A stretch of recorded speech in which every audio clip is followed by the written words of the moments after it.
수요 공급은요, 기똥차게 둘이 잘 돌아가요. 그래서 얘네 둘이 뭐 하냐면 막 균형도 잡아요, 알아서. 균형 가격도 만들고요, 균형 양도 만들고. 그러면서 자율적으로 수급을 조절을 하거든요, 시장에서는. 근데 문제는 수요와 공급이 노는데 100원짜리 물건 가지고 거래하는 게 아니라 얘를 가지고 거래해서. 이 부동산이 변태거든요. 이 부동산의 특징이 굉장히 독특하거든요. 그래서 거래를 하다 보면 이 부동산으로 인해서 다양한 문제에 직면을 하게 됩니다. 저 보세요. 제가 얼마나 문제가 많아요, 지금. 집이 없잖아요. 부동산 문제라고 하면 뭐냐면 땅 문제, 집 문제 이렇게 되는 거예요. 그러니까 이 문제는 토지 문제라는 것도 있고 주택 문제라는 게 필연적으로 발생할 수밖에 없다. 그리고 부동산이 가지고 있는 특성도 굉장히 독특한 게 많거든요. 웬만한 문제는 시장이 알아서 해결하는 자율적 기능이 있긴 한데 이 문제가 굉장히 심각해질 수가 있는 거예요. 그때 이 문제가 심각해지는 것을 시장이 실패한다라고 부릅니다. 시장 실패, 여기가 첫 번째 시험 문제예요, 우리. 시장 안에 누구 있다고 그랬죠, 다시? 수요와 공급. 그럼 이 시장 실패라는 건 무슨 뜻이냐면 시장 안에 있는 수요자와 시장 안에 있는 공급자가 아무것도 못하는 거예요, 이제. 실패라고 하는 건 많이 아픈 거죠.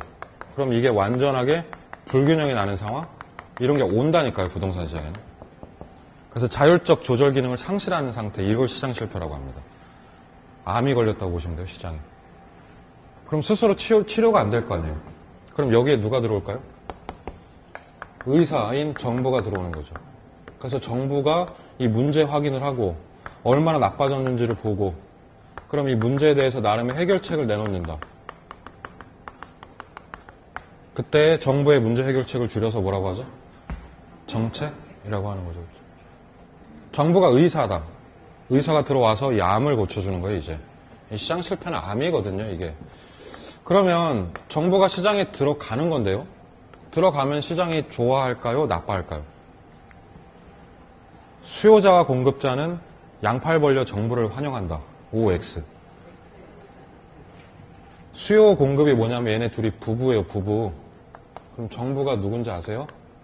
시어머니야. 아주 악덕 시어머니예요. 그래서 우리 집에 들어와가지고 애미야, 너 이거 하지 마. 애비야, 네가 이거 해. 꼬치꼬치 개입하는 거예요. 애미야, 너 집 사. 수요를 막 늘리고요, 강제로. 애비야, 너 하지 마. 그럼 공급도 막 줄여요. 심지어는 얘네들이 번 돈을 막 세금으로 뺏어간다니까. 그러니까 정부가 들어오는 건 시장이 환영을 절대로 안 합니다. 그래서 정책이라는 게 나오잖아요.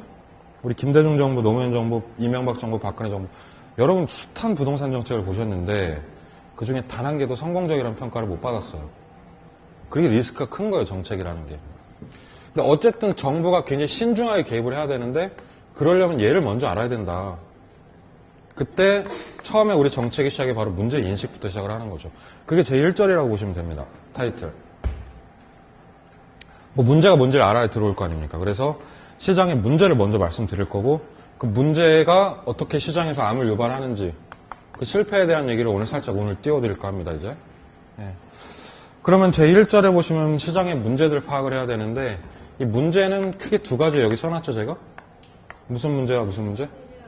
토지 문제와 주택 문제라고 보는 거죠. 오케이. 문제인식. 그럼 땅에 문제가 있고 집에 문제가 있다, 이렇게. 우리 표에 보시면은 토지 문제 두 가지가 있거든요. 토지 문제를 이렇게 카테고리를 나눕시다. 첫 번째는 무슨 문제? 물리적 문제. 또 하나는 경제적 문제. 이거를 문제라고 합니다. 물리적 문제 그리고 경제적 문제. 얘부터 하나씩 짚어보죠. 토지는 타고나는 문제가 있어요. 몇 가지. 일단은 기본적으로 가장 심각한 문제는 뭐냐면 이 땅을 늘릴 수가 없어요, 우리가. 예. 그게 뭐다? 땅을 늘릴 수가 없다. 증성. 예. 요거 제가 빨간색으로 썼습니다, 지금. 부증성이 굉장히 심각한 문제다. 그래서 토지를 물리적으로 양을 증대시킬 수가 없는 거죠. 그럼 땅은 타고남의 성격이 충분하다, 부족하다. 이게 뭐가 문제냐면 인구수는 늘어나는데 땅이 정해져 있으면 큰일 나겠죠, 이제. 예, 그런 문제가 있는 거예요. 그래서 이 부동산 문제가 자동차 문제보다 훨씬 심각합니다. 부증성. 부증성이 생기면 땅값이 어떻게 될까요? 정말 합리적 수준 이상으로 뛰지 않을까요? 우리 부증성에서 이거 배우셨어. 땅값이 미친 듯이 올라가는 현상을 세 글자로 집가 뭐라고요? 고라고 부르는 거예요. 그걸 경제적 문제라고 하는 겁니다. 그럼 토지의 경제적 문제는 땅값이 말도 안 되게 비싸다 이런 건데 그 경제적 문제가 파생되는 이유는 뭐 때문이다? 물리적 문제 때문이에요. 이렇게 가는 거 아시겠죠, 얘기가? 네. 오케이, 집가고는 비싸 이런 얘기. 자, 제가 집가고를 따로 써놨어요. 책에 내려오시면. 집가고의 1번 동그라미. 집가고란 집가 상승폭이 합리적 수준 어떻게? 이상으로 올라가는 것이다. 괄호 열고 미친 땅값이라고 적어 놓으시면 됩니다. 미친 땅값 하면 너무 품격이 없죠. 고품격으로 표현해 드릴게요. 원래 집가고는 인플레이션, 그러니까 물가 상승보다 땅값이 높은 현상이다. 이걸 집가고라고 합니다. 그럼 다시 질문. 집가고가 발생하면 좋나요? 좋다, 나쁘다? 좋아요, 나빠요? 땅이 미친 듯이 오르면.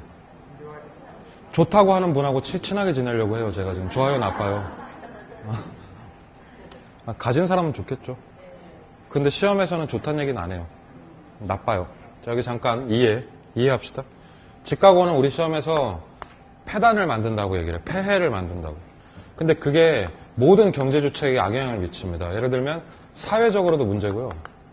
그리고 정부 입장에서도 문제고, 집을 짓는 생산자 입장에서도 문제고, 집을 사는 소비자 입장에서도 문제예요.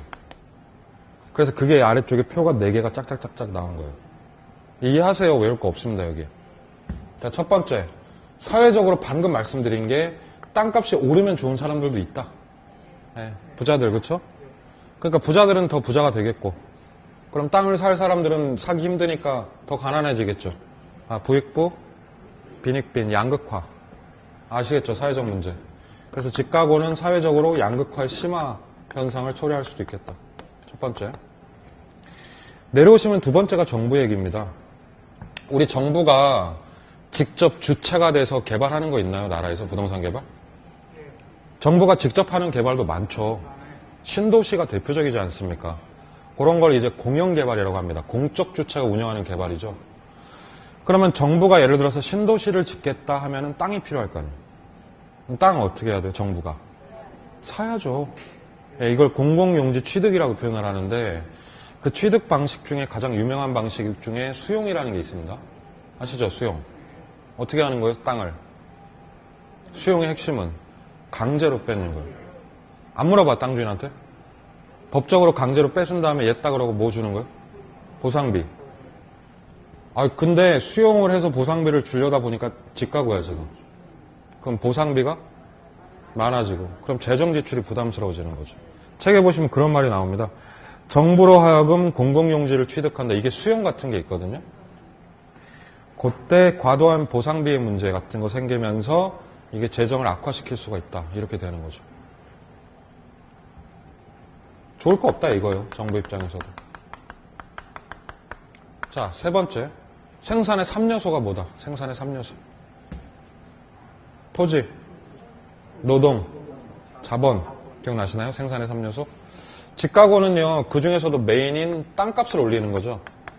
그러면 결국 생산자 입장에서는 재료값이 올라가는 거예요, 이게. 그래서 과도하게 생산 비용을 증가시키죠. 그럼 결론적으로 이게 또 가격의 전가될 수 있는. 그러니까 재료값이 오르니까 이건 뭐 좋을 게 없죠, 그렇죠? 자, 마지막 거는 생각을 조금 하셔야 됩니다. 이게 소비자한테 결론적으로 피해가 되는데 왜 그러냐면 집을 지으려면 예산이 있지 않을까? 예산? 예산은 항상 한정돼 있죠. 1,000억 원. 그럼 1,000억 안에서 뭐 해야 되냐면 땅 사야죠. 매입. 시공 진행해야죠. 건축비. 그리고 다 만들었으면 팔아야죠. 뭐 마케팅, 분양 비용 이런 게 있겠죠. 1,000억 안에서 이걸 다 돌려야 되는데 지금 집가고가 나면 매입비가 어떻게 된다?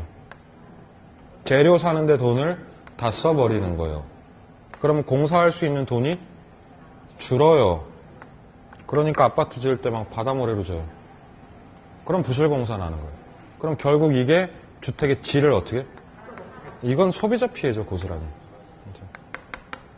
자, 합리적이죠, 얘기가. 4개는 그냥 끄떡끄떡 하시면 될 것 같습니다. 그래서 결론적으로 이 집값오는 경제주체에게 모두 악영향을 미친다 정도? 땅이 비싸다는 얘기까지 나왔는데, 땅이 비싸면은 집도 어떨까요?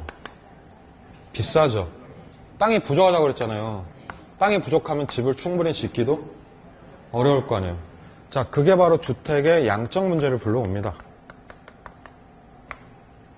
땅이 부족하고 비싸니까 집을 충분히 지을 수 없다. 그럼 그걸 주택의 양적 문제라고 하고요. 그게 바로 절대수의 부족이라는 뜻이죠. 그리고 땅값이 비싸면 집값도 비싸. 그럼 그게 무슨 문제? 질적 문제. 자, 요새 시험에는 이게 포커스야. 질적 문제 별표. 맨 밑에 있죠.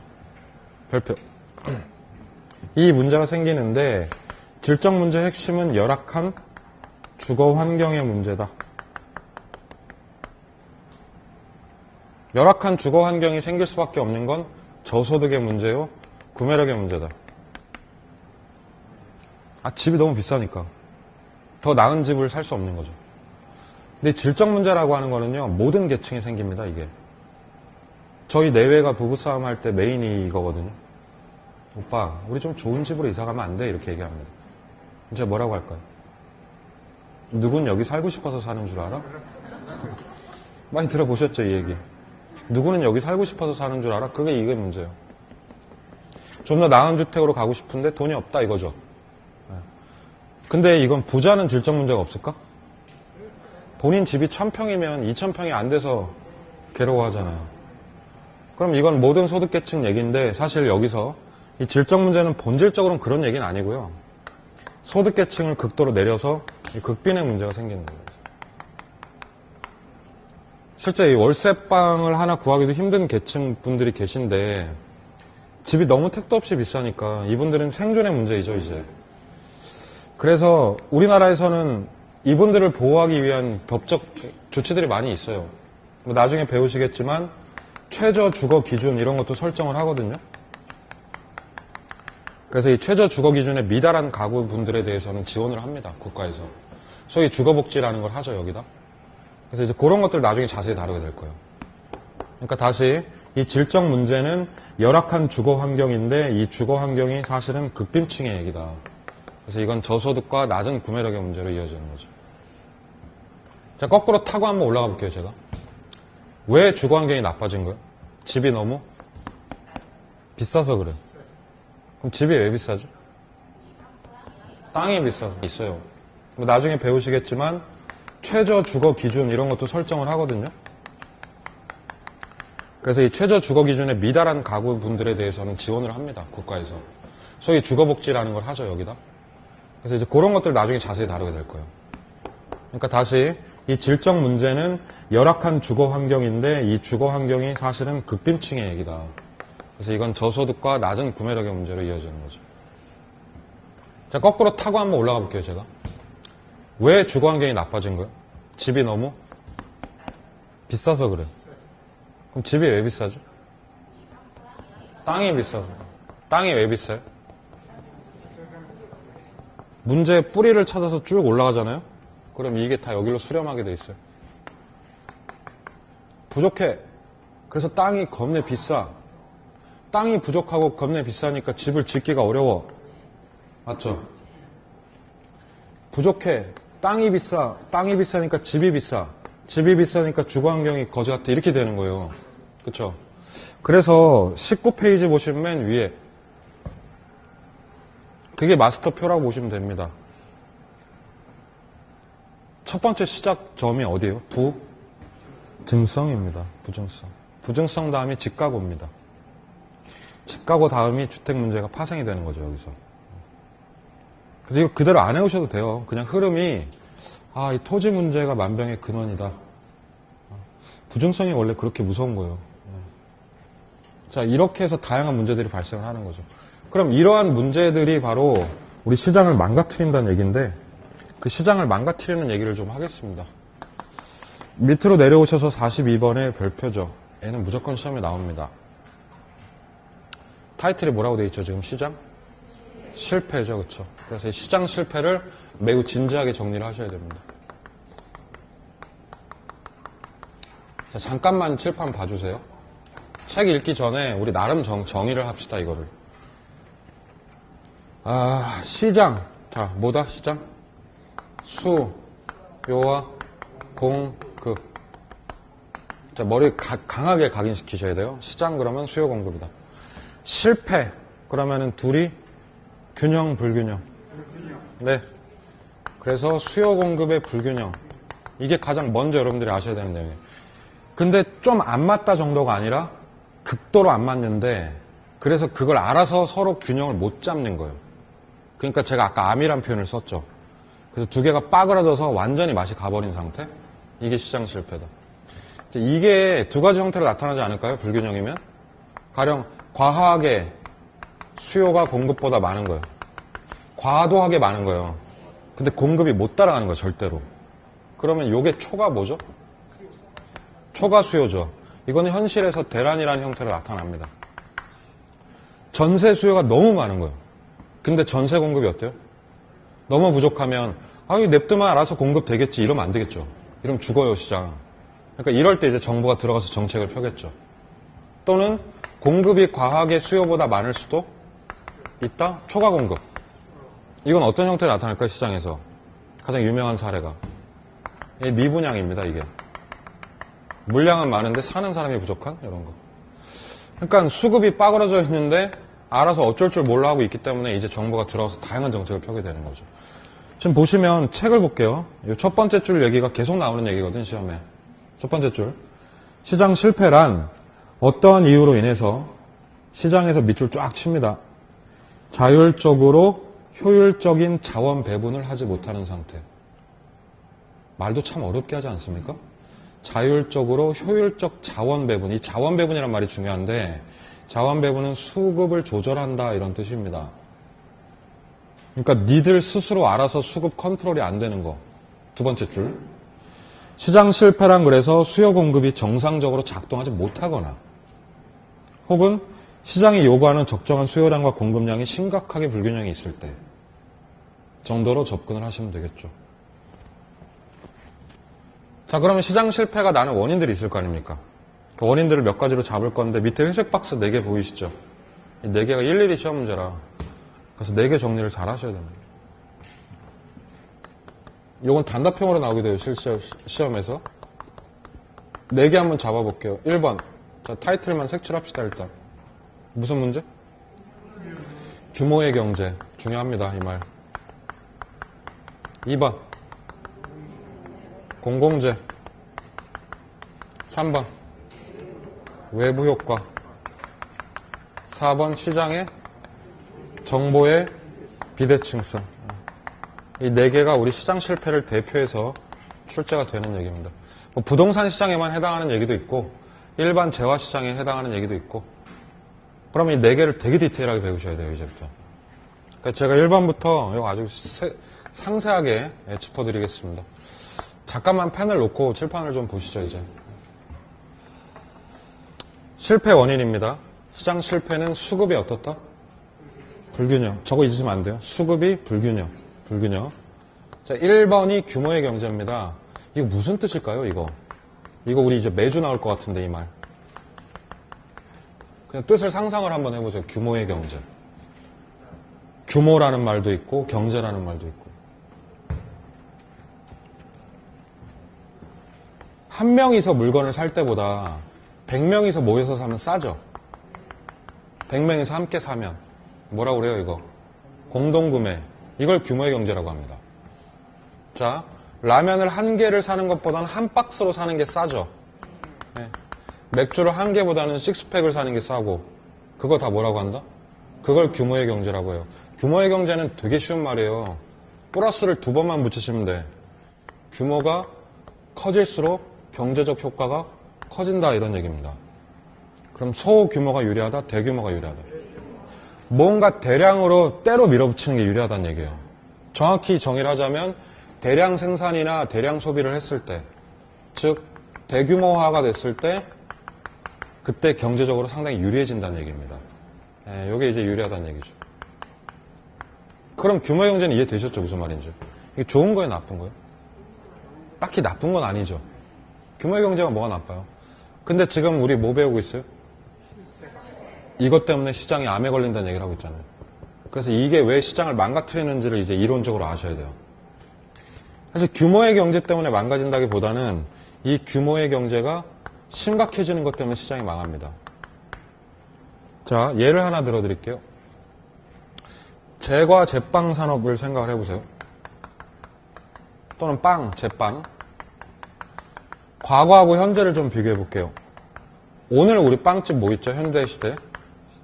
빵집. 빵 사러 간다 그러면 보통 어디서 사요? 빵. 파리바게트 아니면 뚜레쥬르.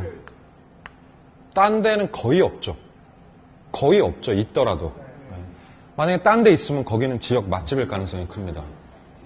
소보로 맛집 이런 거. 2개밖에 안 남았는데 과거에는 되게 많지 않았나요, 이게? 뭐 땡땡땡 과자점 기억나시죠? 땡땡땡 베이커리 이런 거 많았잖아요. 아, 심지어는 크라운 베이커리도 망했는데 뭐 이렇게. 근데 요게 없어지고 얘가 독식을 하게 됐어요, 시장은. 그래서 이걸 경제적으로 얘기하자면 우리 과거에는 소상공인 분들이 보통 했었죠. 근데 이 시장에 누가 들어온 거예요, 이제? 대자본이 들어온 거예요, 대기업이. 뚜레쥬는 누구 거예요, 이거? 이게 CJ 거죠. CJ. 파리바게트는 누구 건지 혹시 아십니까, 이거? 이게 SPC라는 데 거예요, SPC. 여기 던킨 도너츠 가지고 있어요, 여기서. 베스킨 라빈스. 그 주변에 많아요, 집 주변에, 가게들. 그 SPC는 그 모태가 된 게 삼립 알죠, 빵. 네, 그게 이제 SPC로 된 거죠. 자, 어쨌든 얘네 대자본이죠, 대기업. 그러면은 과거에는 이렇게 하나, 둘, 셋, 넷, 4개, 5개가 있었다고, 공급자들이. 근데 지금 시장에는 둘이 경쟁을 통해서 이쪽이 도태돼 버렸죠. 자, 다시. 싸움이 붙었는데 소상공인 분들하고 대기업하고 싸움해서 얘네들이 이겼단 말이죠. 도태됐는데 왜 도태됐을까요, 그러면? 왜냐면 여기서 빵을 만들 때 밀가루를 10,000톤씩 사서 그래요. 그쵸? 어떻게? 그 원가 경쟁력이 생긴 거죠. 가격 경쟁력. 그러니까 제과 제빵 산업의 규모의 경제가 어떻게 된 거예요? 심각해진 겁니다. 이러면은 누가 이기냐면 얘네들이 이겨요. 그럼 바로 무슨 일이 일어나냐면 이 대기업에 의한 시장에 독과점이 발생을 하게 됩니다. 독점하고 과점을 합쳐서 독과점이라고 합니다. 독점은 공급자가 홀로 독이죠, 이게. 몇 명? 한 명이면 독점. 과점은 어떻게 되는 거죠, 이게? 이게 한 2-3명 정도? 많아야 3-4명? 이게 과점이거든요. 근데 지금 이 제빵 산업은 과점이에요. 과점 많아요, 우리 사는 세상에. 핸드폰 과점이에요.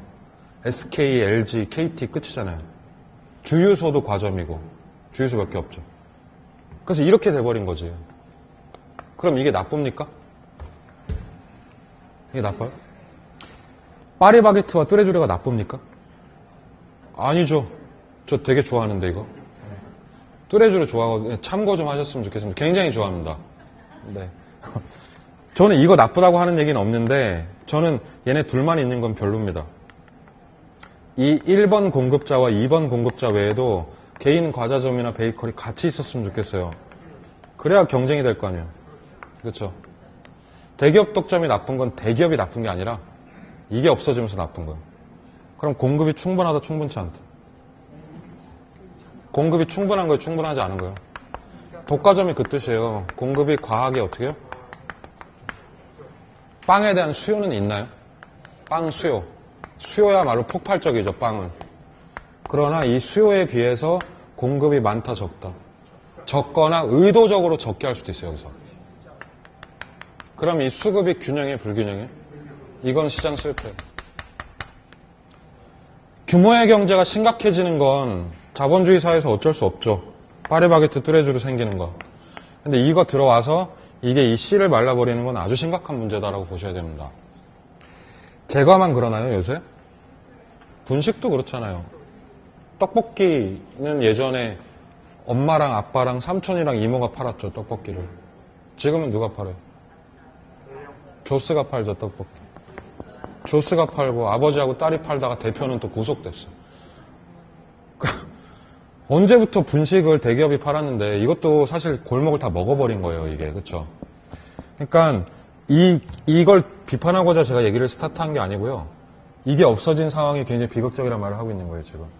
그것은 어쨌든 간에 제과 제빵에 대한 수요보다는 공급이 너무 부족해지는 것이다. 그럼 얘가 시장 실패로 가는 거예요, 이렇게. 그래서 나라에서는 이거 가만히 팔짱 끼고 보지 않죠. 실제 얘를 막기 위한 다양한 노력을 합니다.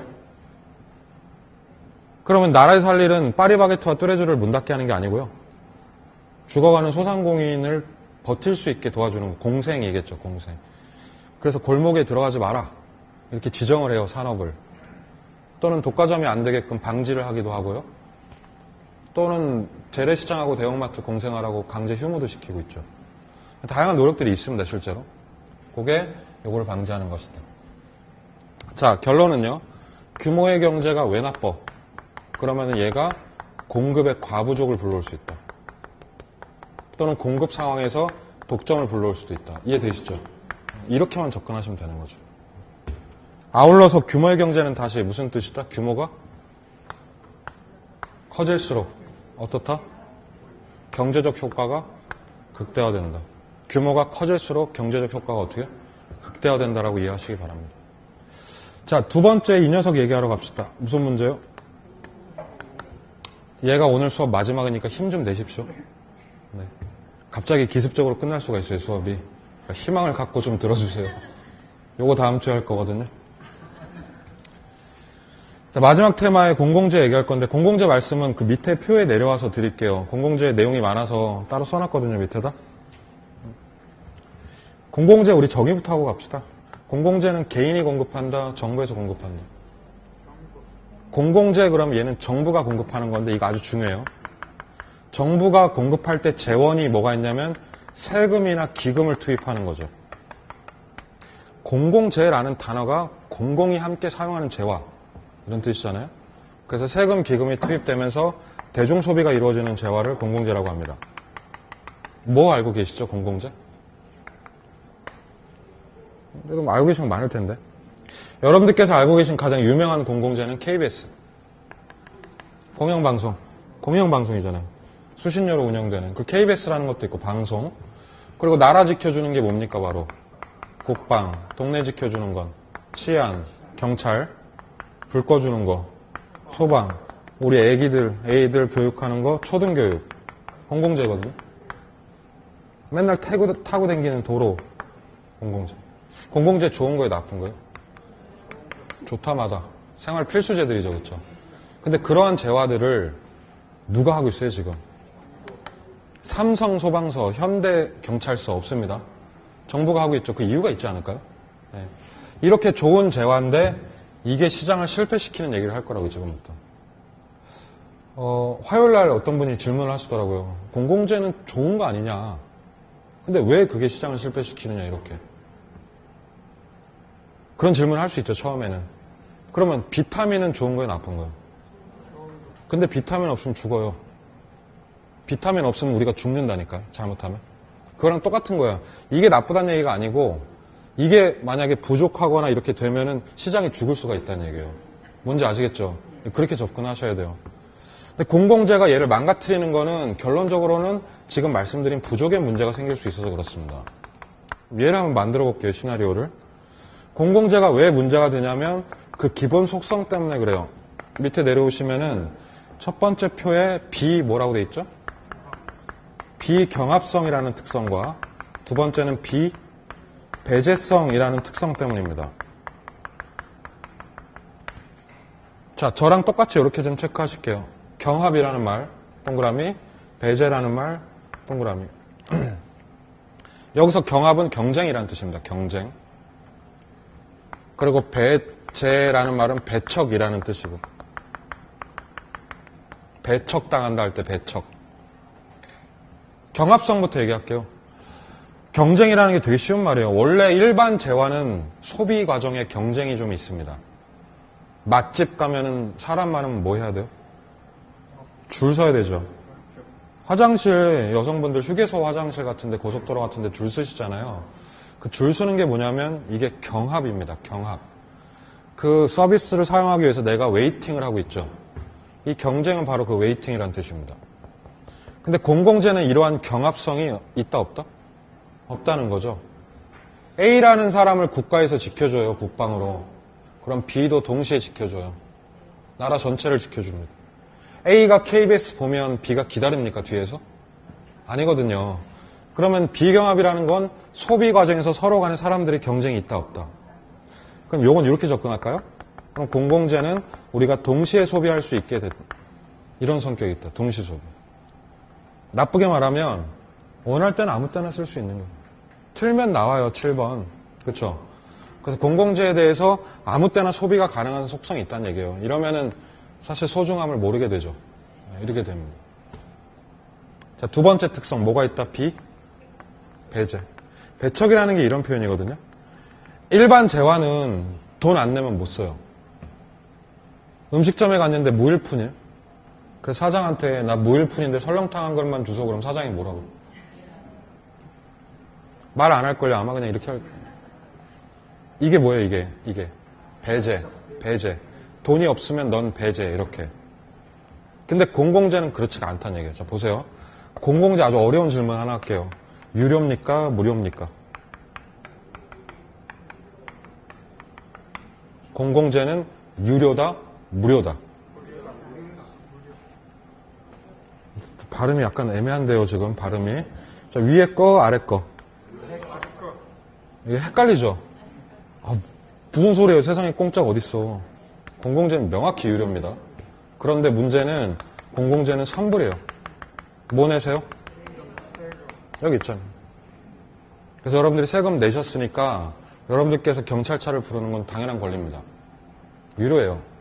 근데 왜 이상하다? 무료인 것 같은데 그 이유가 있어요. 그 이유는 요금은 안 냅니다. 서비스 포인트에서 서비스를 받고 요금 지불이 없어요. 불 꺼주고 나서 3만 원입니다. 안 해요. 경찰차 콜당 2만 원입니다. 이건 안 한다고. 그러니까 우리가 요금을 안 내니까 마치 인식이 어때요? 공짜 같죠? 그리고 실제로요. 세금 체납해도 이거 쓸 수 있어요. 불났어요. 빨리 와주세요. 고객님은 세금 체납 중이므로 불타 죽으시기 바랍니다. 이러진 않잖아요. 그럼 세금 안 내도 쓸 수 있다 없다. 이거는 약간 문제가 있는 거죠. 그렇죠? 그래서 이 비배제성이라는 게 그런 거예요. 배제당하지 않는다. 그럼 사람들은 무의식 중에 공공재는 공짜? 또는 무료? 이렇게 인식을 하는 거죠. 기본 애티튜드, 그러니까 인식 자체가, 태도 자체가 공공재는 이렇게 되는 거야 라는 생각을 하는 거예요. 그럼 이걸 두 개 더 해볼게요. 이게 두 개가 결합되면서 아주 문제가 커집니다. 즉 공공재라는 건 내가 돈을 낼 필요도 없고, 그럼 나는 요금 낸다 안 낸다? 안 내려고 하겠죠. 그러나 내가 원할 때는 뭐 할 수 있어요? 그럼 요금을 내지 않고 쓰려고만 하지 않을까 모든 사람들이? 그럼 얘를 우리 세 번째 특성이라고 하죠. 얘를 뭐라고 한다?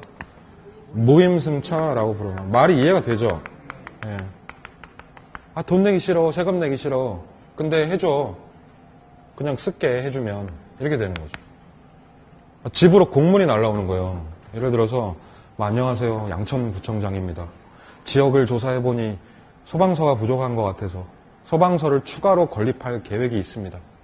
귀하의 고견을 듣고 싶습니다. 설문지예요. 소방서 추가 건립에 찬성하십니까? 예. 아니요. 이렇게 돼 있어요. 부족하대잖아요, 소방서가. 그럼 예예요, 아니요? 근데 밑에 괄호 열고, 근데 예 하시면 가구당 10만 원을 내셔야 됩니다. 이렇게 써져 있어요. 그럼 어떻게 돼요? 그러면 이거 하지 않을까? 저는 이거 해놓고, 여기 불타 죽을게요. 이렇게 써놓을 거예요. 아니, 솔직히 기본 속성이 그렇다니까. 10만 원 내라고 하면 정말 좋은 일이잖아요. 근데 이놈들이 또 딴짓 하려나? 그럼 가급적 낸다 안 낸다? 안 내는데 소방서가 진짜 생기면요. 그럼 내 것처럼 쓰죠. 그게 무임승차예요. 그러니까 요금은 죽어도 안 내려고 하는데 계속 쓴다. 이게 기본 우리 속성이라고요. 그러면은 설문조사 했더니 100%가 아니오에 체크한 거야, 사람들이. 그래서 양천구청장이 열받아서 니들끼리 해. 그리고 손을 떼버렸어. 그럼 우리가 자발적으로 성금을 모아서 소방서를 지을 수 있을까요? 누가 내려고 할까요? 돈을. 그렇죠? 그러니까 그러한 무임승차적 속성이 있기 때문에 이 소방서 같은 공급을 사적 주체, 즉 우리들한테 맡기면 공급이 될 것이다, 안 될 것이다. 필요 없나 보다. 그리고 정부에서 공급 안 해주면 이건 공급 안 되는 거죠. 그러니까 얘는 공급이 부족해지지 않을까요? 그렇죠? 그럼 다시 이 문제로 돌아가는 거예요, 이제. 제가 뭐라고 그랬죠, 여기서? 공공재는 부족의 문제를 타건할 수가 있다는 얘기예요. 공공재 수요 있습니까? 수요? 국방 수요, 치안 수요, 소방 수요 있어요, 없어요? 있다 마다 엄청나죠. 네. 근데 이거를 알아서 하쇼. 그럼 우리가 공급할 능력이 있다, 없다? 그럼 이것도 공급이 어떻게 되는 거예요? 과부족이 돼버리는 거죠. 그럼 이거는 누가 들어와줘야 돼, 이제? 그래서 얘가 하는 거죠. 그래서 정부가 들어와서 직접 해줘야 된다. 자, 아래쪽에 특징 보시면 1, 2, 3번 보이시죠? 2번이 딱 시험 문제다, 지금 보니까. 2번. 편하게 읽어볼게요, 1번부터. 공공재는 그 재화의 공급을 너희들이 알아서 하세요 하면은 공급되기 어렵거나 어떻다? 불가능하다. 사적 주체라는 게 우리들이죠, 결국. 2번. 그래서 공공재는 속성상 시장에서 적정량보다 많게 적게. 그 적게 두 글자가 시험에 나올 수 있는 말이죠. 그럼 이거 과소공급, 과대공급. 소로 가시는 게 맞죠, 과소. 따라서 3번의 공공재는 왜 시장 실패다? 부족. 그러면 정부가 SOS 들어와야죠. 그래서 정부에 의한 공급이 바람직하다는 얘기. 제가 두 가지 말씀드렸습니다. 결론. 처음에 규모의 경제 말씀드렸죠. 규모의 경제 나쁜 거 아니에요. 근데 규모의 경제가 심각해지면 공급이 어떻게 될 수 있다? 과부족해질 수 있죠. 그럼 그건 시장 실패의 가능성이 잠재되어 있는 거예요, 그 안에. 그렇죠? 그리고 공공재도 똑같아요, 얘기가. 공공재가 나쁜 건 아니지만 공공재가 시장을 망가뜨리는 이유는 그 수량이 부족할 수 있는 가능성이 크기 때문이다. 그럼 첫 번째 거, 두 번째 거 다 우리 공급 부족으로 이해하시면 되는 거죠. 44번 넘겨보세요. 거기에 무슨 효과 나옵니까? 외부 효과는요, 여러분 3주 연속 나왔어요, 지금 수업에. 오늘 수업에도 아까 주택 얘기하면서 했었죠. 그래서 제가 다음 주 수업을 여기서부터 할 건데요. 다음 주에 학원 오시면 42번, 3번 좀 읽고 계셨으면 좋겠습니다. 얘기를 이어할 거거든요, 이거랑. 그래서 제가 딱 들어왔을 때 모든 분들이 책을 읽고 있으면 제 마음이 참 심쿵할 것 같습니다. 저의 로망이거든요, 그게. 막 되게 열렬히 공부하고 있는 모습? 이런 거? 그냥 가기는 좀 아쉬워서 이 지문을 좀 몇 개 보겠습니다. 프린트 좀 보시죠. 자, 이거 답이 저한테 있어서 답 다 드릴 거거든요, 좀 이따가. 제가 몇 개를 좀 골라볼게요. 네. 몇 번이냐면 6번 동그라미 쳐놓으시고요. 8번, 9번, 6, 8, 9 이렇게 얘기했죠, 지금. 그리고 13번 동그라미, 16번 동그라미, 19번 동그라미, 그리고 21번부터는 쭉 다 보고 넘겨보세요. 33번, 4번 동그라미. 예, 그렇게 됩니다. 일단은 동그라미 친 거 있죠. 동그라미 친 거 한번 다시 풀어보실래요? 안 푸신 분들? 동그라미 쳐놓은 것만 일단은 시간 조금 드릴게요, 지금. 헷갈리시면 책 보면서 푸셔도 됩니다. 6번 보겠습니다.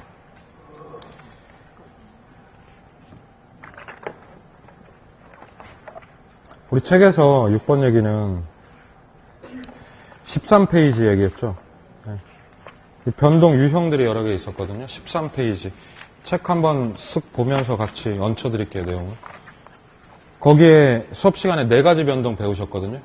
순환 변동, 추세 변동, 계절 변동, 그리고 불규칙 변동. 기억나시죠? 그 얘기예요. 그러면 6번에서는 핵심이 뭘까요, 문장에? 제가 아까 그렇게 말씀드렸죠. 매년 땡월이 나온다, 지문에. 그러니까 매년 12월에 체크를 빵 하셔야죠. 그럼 보자마자 겨울인데? 이러셔야죠. 무슨 변동이다? 계절적 변동이라고 쓰시면 됩니다. 같은 맥락에서 8번도 강력한 키워드가 있거든요. 8번은 어떤 키워드가 있을까요? 대책 두 글자. 누가 하는 거예요, 이거? 정부 정책은 랜덤이거든요. 무슨 변동? 불규칙 변동이다. 그럼 8번은 X죠. 불규칙 변동, 이렇게. 9번의 키워드는요? 이 DTI가 뭐야 이러시지 마시고 그 뒤에 규제 있죠, 규제. 규제도 불규칙입니다. 규제도 정부가 하는 거라 이거는 맞는 지문이죠. 9번은 동그라미가 되는 거예요. 자, 8, 9번을 보면 우리가 그런 걸 알 수가 있죠. 대책이나 규제 같은 게 나오는 게 불규칙 변동이다. 그걸 이제 책에서 아까 배우신 겁니다. 그렇게. 이해되시죠? 13번 보겠습니다. O예요, X예요? 요건 안 했죠. 수업 시간 안 한 얘기예요, 아까. 상식으로 푸는 문제입니다. 자, 무슨 시장이다? 자, 여기요. 상향이죠. 호황, 불황. 호황, 대박 국면. 완전 좋은 거. 수요자 많다, 적다. 그럼 공급자들은 수요자들을 가지고 놉니다. 가급적 거래 성립 시기를 어떻게 해요? 미루면서 가격을 올리지 않을까요, 계속? 근데 수요가 많으니까 매수자들은요? 똥줄 타지 않을까? 그러면 얼른 사려고 안 달라겠죠, 그렇죠? 그럼 X죠. 네, 13번 X입니다. 매도자와 매수자의 자리를 바꾸셔야 됩니다. 바꿔놓고 읽어볼까요? 13번. 상향 국면에서 매매 시에 매수자는 아주 그냥 안달이 나서 빨리 사려고 그러고 우리 매도자는 살살 가지고 놀면서 가격을 올리려고 하고. 이해할 수 있죠? 네, 외우는 거 아닌 것 같아요, 이것도. 16번 그리고 19번 말씀드렸죠. 16번, 19번의 차이는 앞부분에 있네요. 문장 앞부분에. 16번은 무슨 시장? 상향 동그라미. 19번은 하향 동그라미. 그거 기억나실지 모르겠네. 아까 제가 했던 거. 상향이면 제가 요거 그림 그리자는 얘기 하지 않았나요? 상향은 찍고 올라간다, 내려간다. 깜짝 놀랐잖아요. 예, 내려간다. 깜짝 놀랐잖아요. 예, 애 떨어져 그러지 마세요. 상향은 찍고 어떻게? 올라가니까 요 찍히는 지점이 무슨 선? 하한선. 이 문제 이렇게 풀려고 했었죠, 제가 아까. 이게 16번 문제인데. 상향 시장에서 직전 국면의 사례 가격은 현재 시점의 바닥 가격이니까 하한이 돼야 돼요. X입니다, X. 16번 X고, 요 그림 그려놓으시는 것도 괜찮아요. 이렇게 문제 풀 거거든요, 앞으로. 하한선, 바닥선. 그럼 요거 돌리면은 19번이잖아요. 19번은 무슨 시장? 향이다. 하향은 찍고, 내려가? 찍고 내려가? 그럼 찍히는 데가 위에 무슨 선? 상한가. 이렇게 되는 거죠. 그렇죠? 그럼 이건 맞는 문장인데요. 19번은 5가 되겠습니다. 16, 17, 18, 19번은요. 여러분 내년도에 그대로 나와도 되는 완전 실전 문장들이에요. 지금 23회 때 나왔던 문장들이죠. 20번 보겠습니다. 자, 추가적으로 볼게요. 20번. 무슨 국면에서는? 무슨 국면이에요? 20번에. 후퇴 동그라미. 후퇴 국면에서는 매수 파워가 세다, 매도 파워가 세다. 후퇴 국면은 수요자가 귀해지는 국면입니다. 누구 힘이 세다? 매수자 우위죠. 그럼 20번은 X가 되겠습니다. 매도자보다는 누구 위? 매수자를 중시하게 된다. 거꾸로 됐죠, 얘기가. 21번부터 쭉 저랑 읽으시면서 정리합시다. 21번. 스캔하세요, 문장. OX. 다수, 소수. 다수, 소수. 소수라고 하지 않았나요, 제가 아까? 네, X죠. 부동산 시장의 특징 중 하나는 특정 지역의 소수의 판매자와 소수의 구매자 이퀄 한정된 수급자죠. 양이 정해져 있습니다. 그래서 21번도 참 많이 틀리실 거예요, 앞으로. 절대 다수 안 됩니다. 소수. 22번. 부동산 시장은 수급의 시장의 진퇴가 자유롭지 못한 편이다. 이걸 뭐라고 했죠? 네 글자로? 진퇴양난 아니고요. 예, 진퇴양난 아니고. 진입장벽이라고 하죠. 예, 진퇴양난은 아닙니다. 진입장벽. 23번. 시장은 국지화 또는 지역화되는 경향이 있다. 오죠? 국지, 부동성이죠, 부동성. 24번. 문장 스캔 한번 하시죠, 쭉.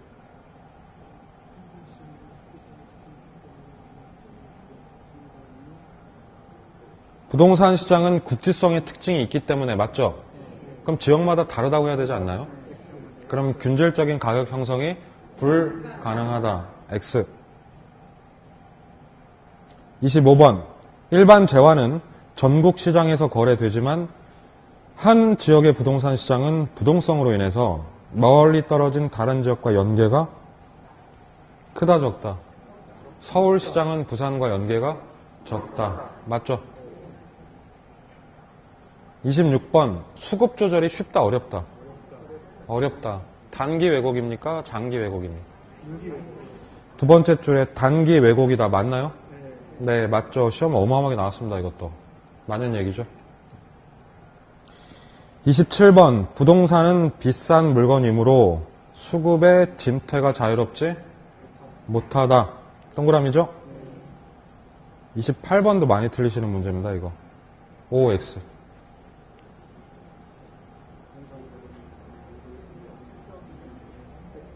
부동산 거래가 공무입니까? 네, 공적이 아니라 뭐다? 사적이다. 이걸 틀리시는 분들도 되게 많으세요. 공적이 아니라 사적. 32번으로 내려오십시오. 문장 쫙 읽어보십시오. 아주 중요한 문장입니다.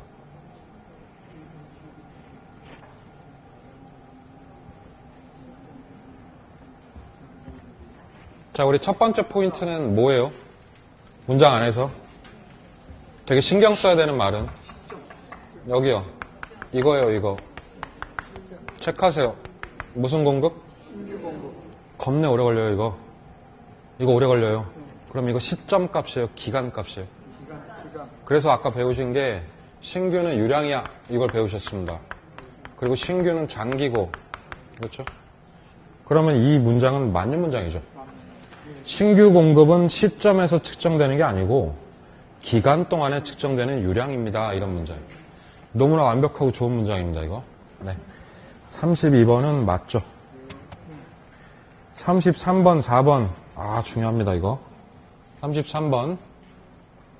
첫 번째 박스는 네 글자로 뭘 찍을까요? 시점의 존재. 이렇게 찍으셔야 되지 않을까? 시점 존재. 그럼 유량, 저량. 저량의 무슨 양? 존재. 공급이죠. 공급돼서 존재하는 거죠. 그래서 얘를 저량 공급이라고 합니다. 네 글자로. 두 번째는 뭐가 중요해요? 시점 보유. 시점하면 저량. 보유하면 수요. 세 번째에 기간 공급이죠. 기간하면 유량.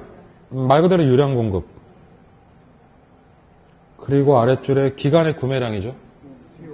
유량? 수요가 되는 거죠. 기간의 구매량은 유량 수요다. 연습 좀 더 하셔야 될 것 같습니다. 33번. 34번은 별표 치세요, 문제. 요거는 10월 달에 풀어도 틀리는 문제예요. 내년도 10월 달에 풀어도. 문장 다시 한번 읽으세요. 속으로.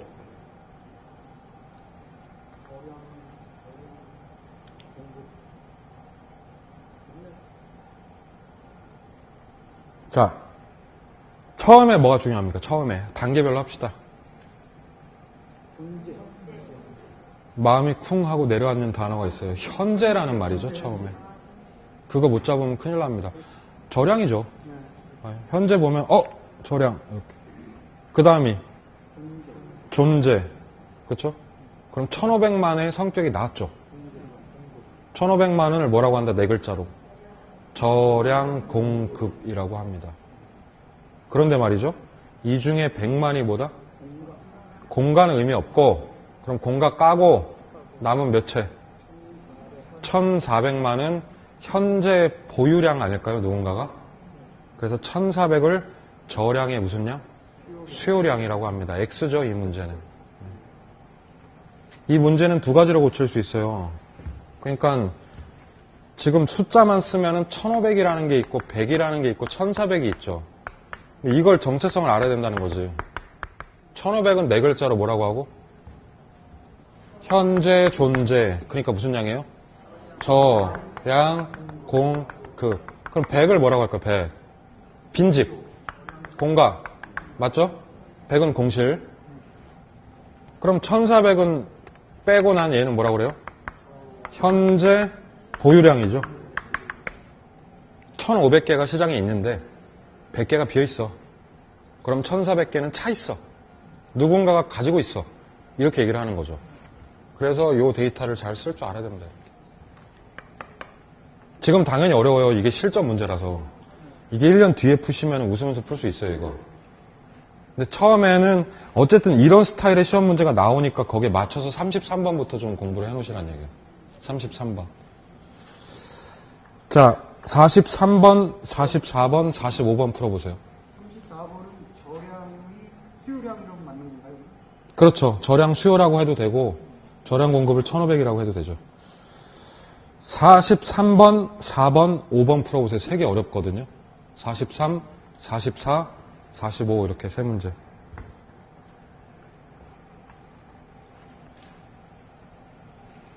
자, 정답 체크 먼저 해보시죠. 43번 OX. X. 44번은 무슨 시장이다?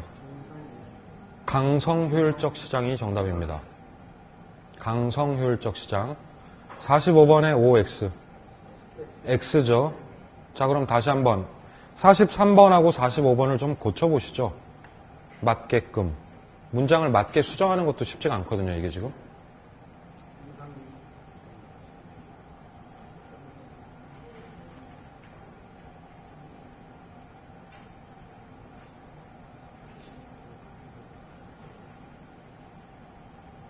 이거 어렵다. 43번은 어렵다로 바꿔요.